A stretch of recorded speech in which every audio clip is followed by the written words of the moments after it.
by Candid Dusting Powder. Candid dusting powder redness, irritation, sweat rash और fungal infection जैसे 4 skin problems का एक expert solution. अब रहो अनस्टॉपेबल कैंडिड डस्टिंग पाउडर के साथ। Whether through diplomatic efforts or otherwise, Israel will restore security on our northern border. Israel will respond with force to all aggressions by Hezbollah. Lebanon and Hezbollah, under the guidance of Iran, bear full responsibility to the deterioration of the security situation in the north. ये थे Israeli सरकार के spokes person David मेंसर, जो कह रहे थे कि हम हिजबुल्लाह को मुंह तोड़ जवाब देंगे। हिजबुल्लाह 7 अक्टूबर से ही इजराइल के खिलाफ जंग में शामिल है। वो इजराइल की नॉर्दर्न बॉर्डर्स से लगातार हमले कर रहा है इजराइल की तरफ, लेकिन हालिया हमले ने जंग का फोकस ही बदल दिया है। दरअसल 11 जून को इजराइल ने हिजबुल्लाह के एक बड़े फील्ड कमांडर तालिब समीर अब्दुल्ला को मार गिराया। इसके बदले में हिजबुल्लाह ने इजराइल के 15 सैन्य ठिकानों पर 150 रॉकेट्स और 30 ड्रोन से हमले किए। हिजबुल्लाह का दावा है कि 7 अक्टूबर की जंग के बाद से ये उसका इजराइल के खिलाफ सबसे बड़ा हमला है। हमास इजराइल की लड़ाई के चलते मध्य पूर्व में बड़ी नाजुक स्थिति बनी हुई है। ऐसे में ताज़ा हमलों से तनाव और बढ़ गया है। तो आज के शो में हम जानेंगे तालिब समीर अब्दुल्ला की कहानी क्या है, इजराइल के निशाने पर हिजबुल्लाह के कौन कौन से कमांडर हैं, और क्या हिजबुल्लाह के साथ झड़प जंग का नया फ्रंट खोल सकती है इजराइल के लिए।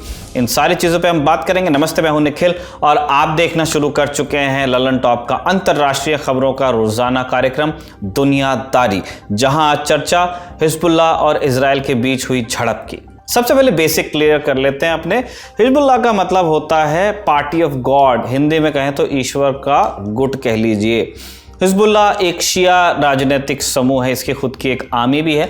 ये ईरान के सपोर्ट से चलता है। कैसे बना ये संगठन? साल 1979 में ईरान में इस्लामिक क्रांति हुई। आयतुल्लाह रुहुल्लाह ख़ुमैनी ईरान के सुप्रीम लीडर बन गए और उन्होंने क्रांति के बाद कई बातें कहीं, तारीखी जुमले जिन्हें कहा जाता है। इन जुमलों ने कई मुस्लिम मुल्कों के लीडरान की नींद भी उड़ाकर रख दी थी। कैसे? ख़ुमैनी ने कहा था कि यह इस्लामिक क्रांति यहीं तक सीमित नहीं रहेगी, ये क्रांति दूसरे देशों में भी आएगी। इसीलिए बगल अगल के देशों में भी काफ़ी स्केप्टिसिज्म आया था ईरान की इस्लामिक क्रांति के बाद। ख़ुमैनी इस्लामिक क्रांति को एक्सपोर्ट करने की बात कर रहे थे। उन्हें जल्दी इसके लिए एक ज़मीन नज़र भी आ गई और ये ज़मीन ईरान से लगभग 1500 किलोमीटर दूर थी, लेबनान में। दरअसल लेबनान में सुन्नी, शिया और ईसाई तीनों समूहों के बीच वर्चस्व की लड़ाई शुरू हो रही थी बहुत पहले से। 1965 से सब चल रहा है। ये लड़ाई सिविल वॉर में तब्दील हुई। लड़ाई 15 सालों तक चली और इससे लेबनान कमज़ोर होता गया। फिर 1978 में फ़िलिस्तीन लिबरेशन ऑर्गेनाइजेशन PLO पर इजराइल ने हमला किया। उसने PLO को खदेड़ने के लिए अपनी सेना लेबनान में उतार दी। इजराइल ने साउथ लेबनान पर कब्जा भी कर लिया और अपनी ज़मीन पर विदेशी सैनिकों को देख शिया गुट ने विद्रोह किया। उधर ईरान अपने यहाँ की इस्लामिक क्रांति को बाकी अरब देशों में फैलाना चाहता था, तो उसे लेबनान में उपजाऊ ज़मीन दिखाई दे गई। ईरान ने Islamic revolutionary guard core IRCG की मदद से लेबनान में शिया विद्रोहियों का गुट तैयार किया और इसका नाम रखा गया आर्मी ऑफ गॉड या हिजबुल्लाह। ईरान हिजबुल्लाह के लड़ाकों को मिलिट्री ट्रेनिंग देता है, हथियार और पैसा सप्लाई करता है। 1983 में लेबनान की राजधानी बेरूत में अमेरिकी दूतावास पर हमला हुआ। इसके कुछ दिन बाद US मरीन्स के अड्डे पर भी बम धमाका हुआ। इन दोनों घटनाओं में कुल 304 लोग मारे गए और अमेरिका ने इसके लिए हिजबुल्लाह को जिम्मेदार ठहराया। हिजबुल्लाह ने इससे इनकार किया। हिजबुल्लाह का सबसे बड़ा मकसद था इजरायली सेना को अपनी ज़मीन से निकालना, लेबनान की। इसके लिए वो इजरायली सेना पर हमले करता रहा। साल 1999 में इजराइल के प्रधानमंत्री एहुद बराक ने ऐलान किया कि हम 1 साल के भीतर अपनी आर्मी को लेबनान से निकाल लाएंगे। ऐलान के मुताबिक ही मई 2000 में लेबनान से इजराइल की रुखसती हो गई और हिजबुल्लाह और उसके पीछे खड़े ईरान की बड़ी जीत कहा गया तब इसे। साल 2006 में जब इजराइल ने लेबनान पर फिर हमला किया, उस वक्त भी हिजबुल्लाह ही इजराइल से लड़ने आगे आया। ये जंग 34 दिनों तक चली और इस जंग में 1100 से ज़्यादा लेबनान के नागरिक और 165 इजरायली मारे गए। फिर यूनाइटेड नेशंस के हस्तक्षेप के बाद इसे शांत करवाया गया। इसमें दोनों पक्ष अपनी अपनी जीत का दावा करते हैं। साल 1992 में हसन नसरुल्लाह को हिजबुल्लाह का मुखिया बनाया गया। ईरान पर तमाम प्रतिबंधों के बावजूद वो हर साल हिजबुल्लाह की बढ़ चढ़कर मदद करता है। एक अनुमान के मुताबिक ईरान हर साल 4 लाख करोड़ रुपए से भी ज्यादा हिजबुल्लाह को देता है। आज हिजबुल्लाह इतना पावरफुल है कि उसे स्टेट विद इन स्टेट बताया जाता है। 2021 में नसरुल्लाह ने दावा किया था कि उनके पास 1 लाख से ज्यादा लड़ाके हैं। एक अनुमान के मुताबिक हिजबुल्लाह के पास 1.5 लाख से ज्यादा रॉकेट्स हैं जो इजराइल के हर एक हिस्से तक मार करने में सक्षम बताए जाते हैं। यह दावा है। हसन नसरल्लाह के आने के बाद हिजबुल्लाह लेबनान की राजनीति में भी मजबूत हुआ है। क्यों बनाया गया हिजबुल्लाह?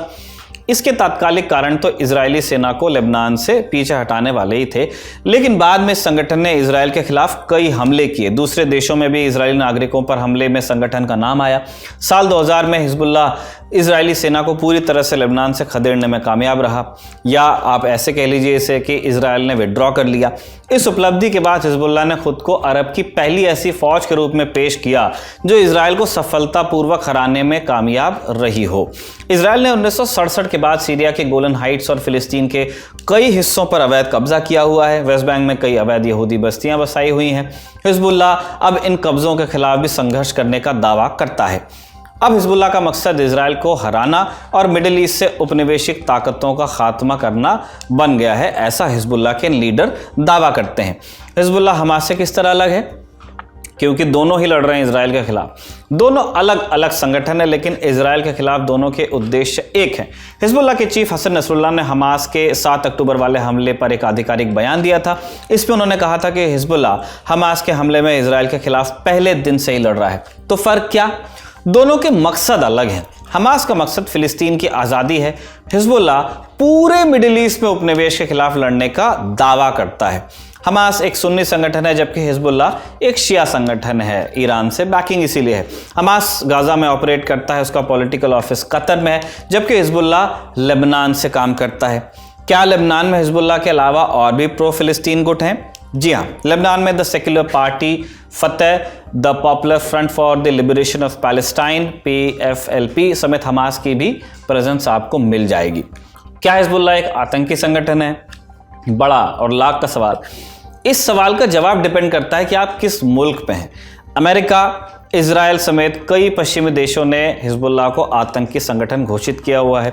सऊदी अरब और कुछ खाड़ी देश जो अमेरिका के दोस्त हैं, वो भी हिजबुल्लाह को एक आतंकी संगठन मानते हैं।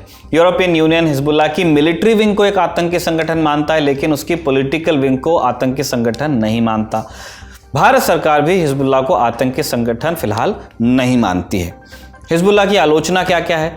कई आतंकवादी गतिविधियों में हिजबुल्लाह संलिप्त पाया गया है। इजरायली नागरिकों पर हमले ये करवाता है। पश्चिम विरोधी, समलैंगिक विरोधी विचार ये रखता है। अब आते हैं सवाल पे कि लेबनान में हिजबुल्लाह की क्या भूमिका है। हिजबुल्लाह के लेबनान की सरकार में कई सांसद और मंत्री हैं।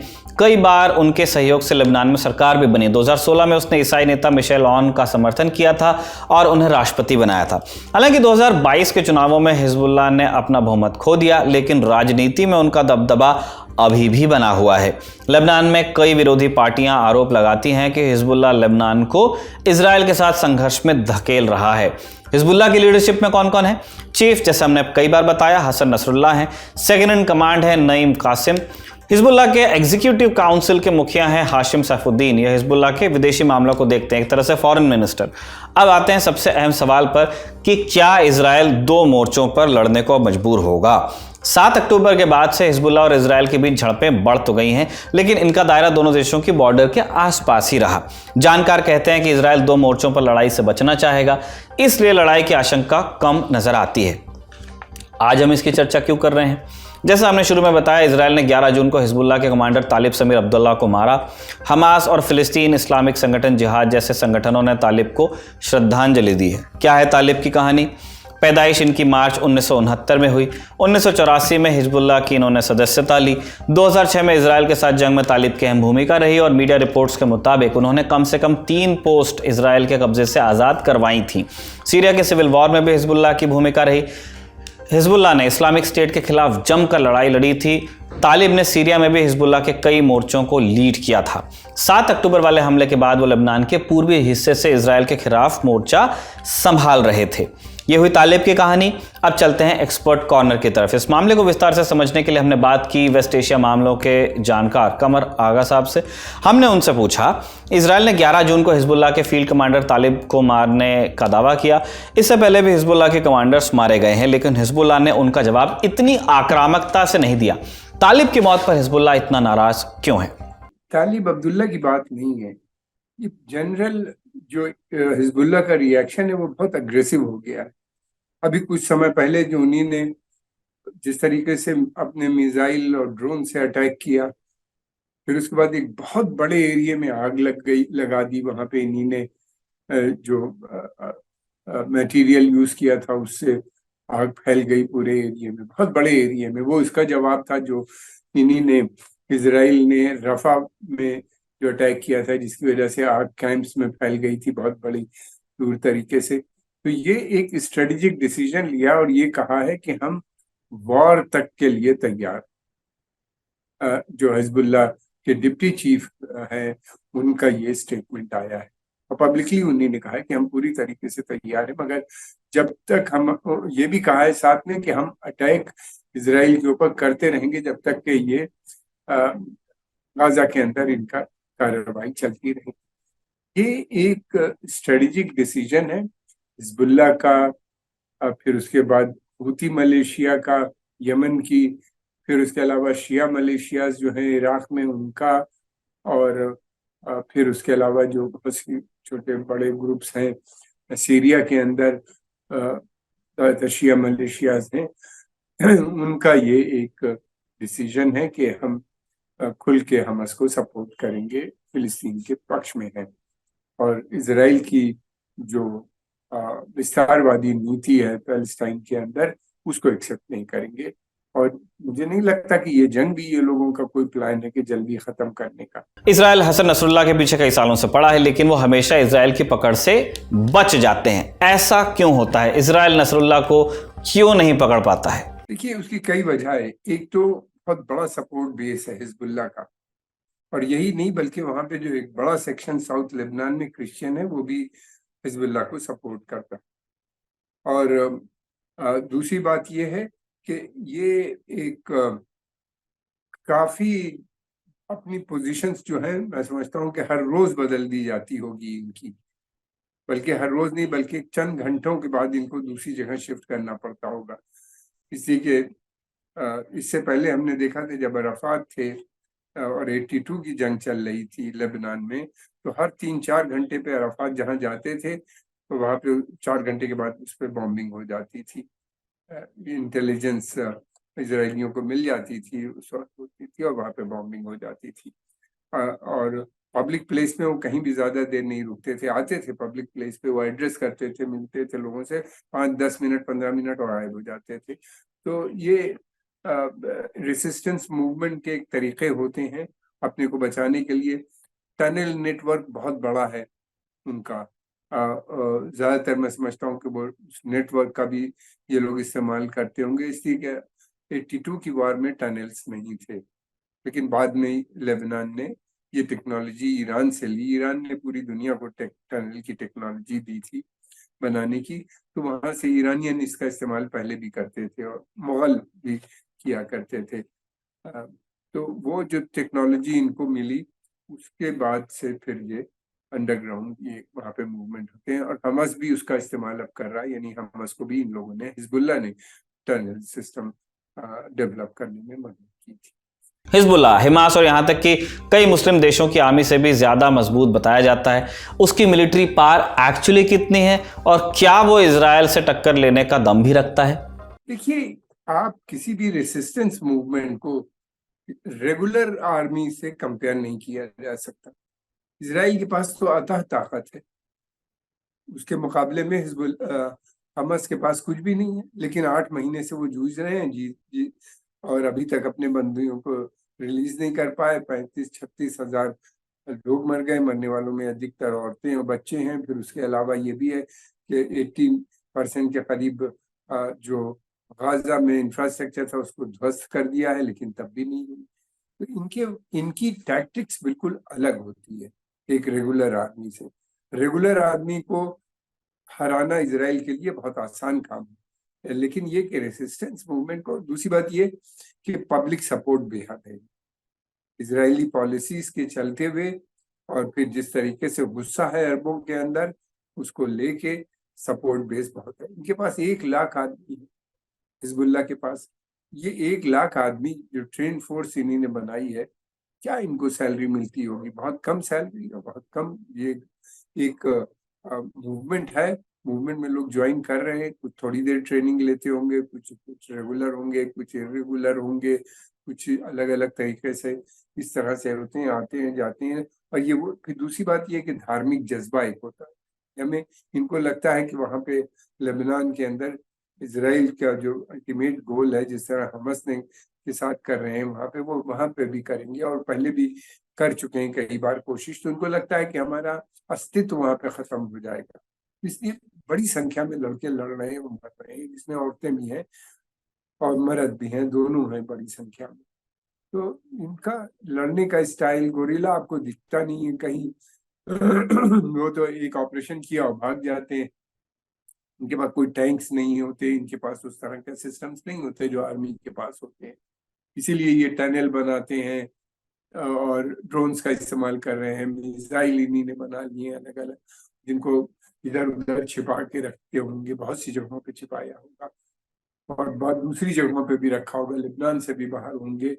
तो इसलिए इनसे जीतना जरा मुश्किल हो जाता है। अमेरिका 10 साल 22 साल तक तालिबान से लड़ता रहा, लेकिन नहीं हरा पाया उनको। बाद में उन्हीं से बात की और फिर उनको दिया। फिर दूसरी बात ये कि अगर किसी इस तरह के मूवमेंट को अगर किसी कंट्री की सपोर्ट मिल जाए तो वो बहुत पावरफुल हो जाता है। हसन नसरुल्लाह कह चुके हैं कि वो इस जंग में डे 1 से इजराइल के खिलाफ लड़ रहे हैं।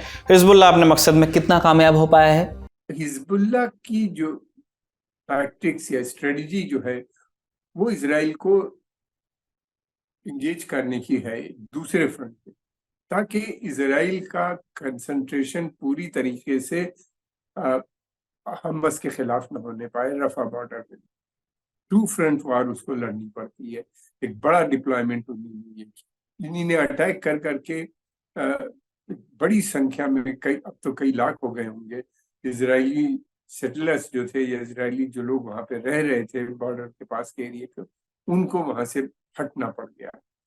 बार बार सायरन रेस करने बजते हैं वहां के ऊपर, लोगों को बंकर्स के अंदर जाना पड़ता है और ये एक थ्रेट उनकी कांस्टेंट वो बनाए रखते हैं। तो इस तरीके से फिर उसके बाद ये कि इजराइल के ऊपर एक बड़ा जो है एक्सपेंडिचर, खर्च हो रहा है बाढ़ के ऊपर। 2 फ्रंट में लड़ना पड़ रहा है। फिर उसके बाद ये कि इजराइल में जो पर्यटन आते थे उनका आना बंद हो गया है इन सब झगड़ों की वजह से, कभी इजराइल कभी। तो इस तरीके से एक बहुत बड़ा प्रेशर है। प्रेशर इस बात का है कि ये हमास गाजा स्ट्रिप से विड्रॉ करें। ये लोग ये इजराइल को हरा नहीं सकते, ये जानते हैं बहुत अच्छी तरीके से, लेकिन इन लोगों ने इस लड़ाई से इतना तो कर दिया है कि अब पूरी दुनिया 2 स्टेट सोल्यूशन की बात कर रही है। पूरी दुनिया इजराइल के खिलाफ डिमॉन्स्ट्रेशन खासतौर से यूथ कर रहा है। पूरी दुनिया से करे या ना करे, लेकिन यूरोप और पश्चिमी देशों की पब्लिक ओपिनियन बहुत ज्यादा बदल गई है। ये इनकी कामयाबी है, हमास की भी, और इसमें हिजबुल्लाह, हूती, सबका इन्वॉल्वमेंट है। इन सब के जुड़ जाने से हमास और स्ट्रेंथन हो जाती है। क्या इस बार हिजबुल्लाह के साथ झड़प जंग का नया फ्रंट खोल सकती है? अब इसका जवाब जानिए। देखिए, हिजबुल्लाह अपनी टेरिटरी से बाहर नहीं जाएगा, उसका टारगेट सिर्फ इजराइल रहेगा, इससे ज्यादा वो नहीं करेगा। हाँ, कुछ ऑपरेशंस बाहर जाके कर सकता है इजराइल के खिलाफ, सीरिया में या दूसरी जगह। सीरिया में भी हिजबुल्लाह मौजूद है पहले से, सीरियन हिजबुल्लाह, उनकी मदद से या दूसरी जगहों पे। लेकिन ये कि कोई फुल फ्लेश वार या इस तरह की मुझे नहीं लगता कि हिजबुल्लाह करने की कोशिश करेगा। हिजबुल्लाह की यही कोशिश है कि इंगेज करे रहो लंबे समय तक, अकेले नहीं, बल्कि अकेला नहीं होना चाहिए। हूती रेबल्स, शिया मलेशिया इराक के और दूसरे जो मिलिटेंट ग्रुप हैं, वो भी अपनी लड़ाई अपने अलग अलग क्षेत्र में लड़ते रहें, ताकि एक बड़ा एक्सपेंडिचर अमेरिका इजराइल के ऊपर वॉर का आता रहे, एक प्रेशर बना रहे इन लोगों के ऊपर, उसमें तो ये कामयाब हो गए। और अगर ये बाहर जाके लड़ाई लड़ेंगे तो इनके लिए मुश्किल हो जाएगी। फिर तो इनके लिए एक तो ऐसे ही मुश्किल है, इसलिए कि इजराइल जो है वो इनका बहुत से इंफ्रास्ट्रक्चर को ध्वस्त कर देगा अगर ये ज्यादा बढ़ती है वॉर वहां पे। इजराइल अभी थोड़ा रिस्ट्रेन करे हुए, इसलिए रिस्ट्रेन करे हुए है कि वो चाहता है कि रफा ऑपरेशन उसका खत्म हो जाए। हिजबुल्लाह और इजराइल का चैप्टर यहीं तक। अब G7 समिट के अपडेट्स जान लेते हैं। इटली में G7 समिट का आगाज हो चुका है। प्रधानमंत्री मोदी भी इस समिट में पहुंचे हैं। समिट में कई मुद्दों मसलन रूस यूक्रेन से लेकर इजराइल गाजा वॉर पर चर्चा होनी है।